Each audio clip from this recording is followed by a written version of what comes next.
আপনারা আদায় করুন, কিভাবে করবেন সেটা আপনাদের ব্যাপার। দিয়েছেন তবে হ্যাঁ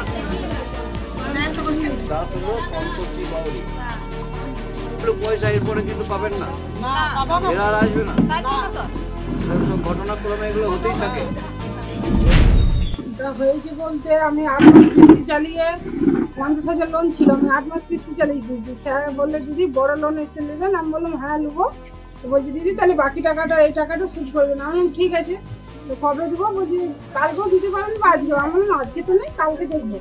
আমি একদিন পরেই টাকাটা দিয়েছি, 34,540 টাকা দিয়ে এমনি দিলাম। যে আমি বলছি স্যার তাহলে 1 মাস পরে নেবো। বলছি ঠিক আছে। 1 মাস 2 মাস 3 মাস 4 মাস হয়ে গেলো। পুজোর সময়তে আমার স্বামী এলো, দিই তখন আমি দেখছি মেসেজ ওনার নাম্বার দিয়েছিলাম, মেসেজ দিন উঠছে। আমি তো লোন ক্লোজ করে দিয়েছি। তখন বলছে যে ছেলে ডাকলে, বলছে না লোন ক্লোজ হয়নি, তো হবে এনওসি দেবো। তখন ছেলের ভয়ে ও বলে আমি এনওসি দিচ্ছি। তো স্যার আর আমাকে কোনো কথাই বলছে না, কিছুই না। লোন করাতে দিয়েছি, বলছি না দিদি আপনার লোন আছে তো এখন হবে না, এই বলে আমাকে কাটিয়ে দিল। আজ 8 মাস থেকে, অপরন্ত 4 মাস থেকে আবার ডিউ পড়ে রয়েছে। কোন কোম্পানি? মথুর ফাইন্যান্স।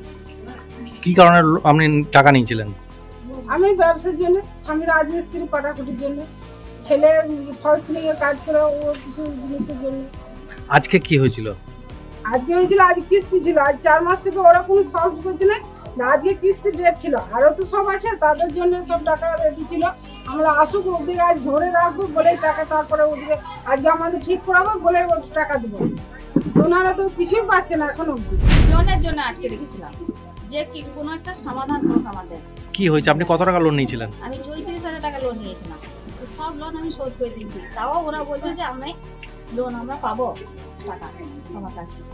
কিস্তির টাকা পাই বলছে। আমি তার জন্য আমরা ওদেরকে আটকে রেখেছিলাম। এরকম কতজন আর আছে? এরকম অনেক জন, তাও সবার কার আমি বলতে পারছি না, অনেক জনাকার আছে।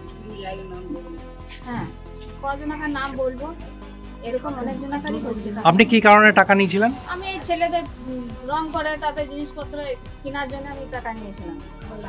হ্যাঁ, মানে কখন বুঝতে পারলেন যে আপনার টাকাটা জমা পড়েনি? এই তো কিছুদিন আগে জানতে পারলাম, অন্য জায়গায় লোন অ্যাপ্লাই করতে গেলাম, তখন আমার জানতে পারলাম। আমাকে বললো যে দিদি আপনার ডিউ আছে। তখন আমার মাথা ঘুরে গেল যে আমি টাকা পেমেন্ট করা পর্যন্ত আমার ডিউ করে দিচ্ছি। আমার খুব মানে ওদের উপরে খুব আমার ইয়ে হলো যে আমি টাকাটা দিয়ে পরে আমার ডিউ হলো কেন। এই যে একটা বাড়িতে ওনাকে হাতও দিয়েছি, ওনাদেরকে আটকে রেখেছিলেন, হ্যাঁ, কোনো কি সমাধান সূত্র বেরোলো? কই এখনো তো বেরোয় নাই কিছু।